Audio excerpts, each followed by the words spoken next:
right, that's Enyimba visiting MFM. The game ended goalless.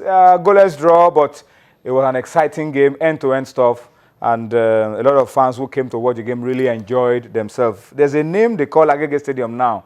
Find out and talk to us on social media. Give us a feedback. What is Agege Stadium called now? Is it Mecca of football in Lagos or a palace of football? Just find out and get back to us. There could be an amazing prize for you when you are able to get it right, what Agege Stadium is now called in Lagos. All right, let's go on very quickly. Bayole Arashi is watching us from Houston. Says he's proud of the revolution that Kova coaching will bring to Nigerian football. We hope and we pray that all of these things work according to plan. But Julian Ajunwa has joined me on Sports Tonight. Julian, welcome to the show. Thank you very much, Tony. A lot of revolution today too. Yeah. FIFA Congress has been marathon meeting and they're still meeting. Yes, yes, still a lot. But before we do that, let me just quickly give talk about the NPFL. We talked about it yesterday, although we were being sarcastic about it. But the league management company have come out with a pronouncement on the Giwa versus Aqua United game. And like the previous game, where they failed to show up, the LMC have given 3 points, 3 goals to the visiting team. And they've also fined Giwa the money for which the stadium was hired and all of that. So that settles the matter. Giwa have been fined and they've lost 3 points, 3 goals again to Aqua United. And the LMC gave a warning. Miss one more game, and that's it for you, expulsion. And the game this weekend is against Lobby Stars. And they have to travel for this one. They will travel? Yes, they will travel because the last away game they played was against Abia Warriors. Even they travel for the away games, but they don't travel for their home games. You know, they were just banished for 3 games. Now, why not play those 3 games in Ilorin, you know, and return back to your home stadium in Jos? But I think there are a lot of problems wrong with or surrounding Giwa FC right now as it stands. So a team who started the season with all sorts of confidence. In fact, since they gained promotion from the NNL, they finished in the top 5 in the last 2 seasons. I remember when they came to Lagos, they beat Ikorodu United by 3 goals to 2. But, you know, I mean, 2 goals to 1, I beg your pardon. So this is a team with a lot of promise. You know, have great players, Charles Helong, you know, Amos Giang, and a host of other players. Leke Ojo is also their goalkeeper. So it's a fantastic team, a very young crop of players. They also even had a new coach in Benga Ogumbote, hoping to build on the performance of the 2 previous years. But everything has not gone according to plan, and I feel the judgment from the LMC, it's fair enough. 3 points and 3 goals to Aqua United. All right, so that's it. Let's take a quick look now at the fixtures for this weekend. Just run through very quickly. A lot of interesting games, exciting matchups across the country. Kano Pillars will be taking on Heartland in Kano. That looks like a good game. Heartland have always been a difficult team for Pillars to handle. Then you have Plateau United against El Kanemi.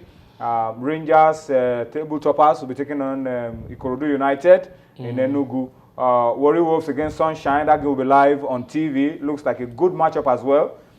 Wiki Tourists will be hosting the fumbling Shooting Stars Sports Club of Ibadan. Shooting Stars will need a whole lot of miracle to get something out of that one, and they really have a lot of work on their hands. And there are some other fixtures as well. I hope they can also come on the screen, and we'll talk about them. But those are exciting games to look forward to, Julian. Yeah, Kano Pillars Heartland, one of the biggest games for Heartland. They've had a very indifferent away form, you know, this season. They've just picked up, I think, 2 points on the road, and they've lost the other 6 away games. So why for Kano Pillars, the only time they dropped points was when they lost to Imba by 2 goals to 1. So they're a team who now to get the job done at the Sanya Abacha Stadium in Kano. So I feel that should continue. For Wiki Tourists against 3SC, it's a pity for 3SC because they've also had a very bad season. You know, last week Sunday they went to Enugu. They stopped Rangers' 7-match winning streak at home. They played out a 1-0 draw, and in midweek lost in Ibadan by 2 goals to 1 against Warri Wolves. So it's been a very bad season for them on the road. And you ask yourself, can they get even the goals in Wiki Tourists? Because Wiki Tourists have considered just 1 goal at home. So if they have to win that game, they have to come out on goals blazing and score. I think it's also an almost certain victory for Wiki Tourists. For Enyimba against Ifeanyi Uba.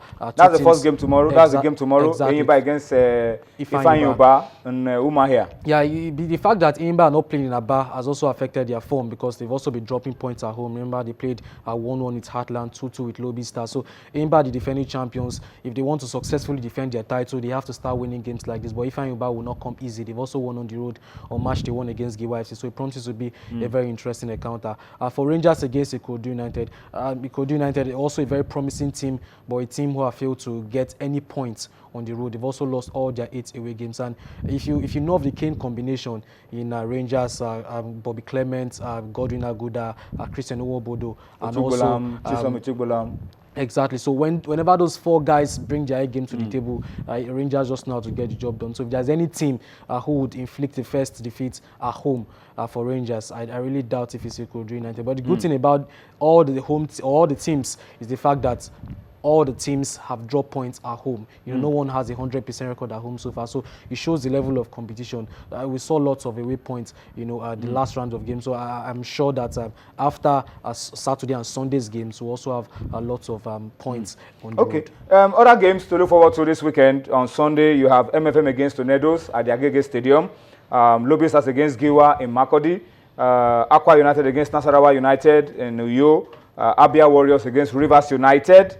And of course, we talked about it. Enyimba will be hosting Ifeanyi Ubah tomorrow in Umahia. Well, in a minute, Julian, today, FIFA General Assembly came up with a whole lot of recommendations, more money for FIFA members, more monitoring, a lot of insistence on corporate governance. It looks like the change matter has also gotten to FIFA. Well, it looks like the change is here to stay, but the biggest announcement was that of the new FIFA General Secretary, a lady from Africa, Senegalese, Samura, currently serving in Nigeria. Serving Nigeria. Maybe Nigeria's contribution to FIFA. Exactly.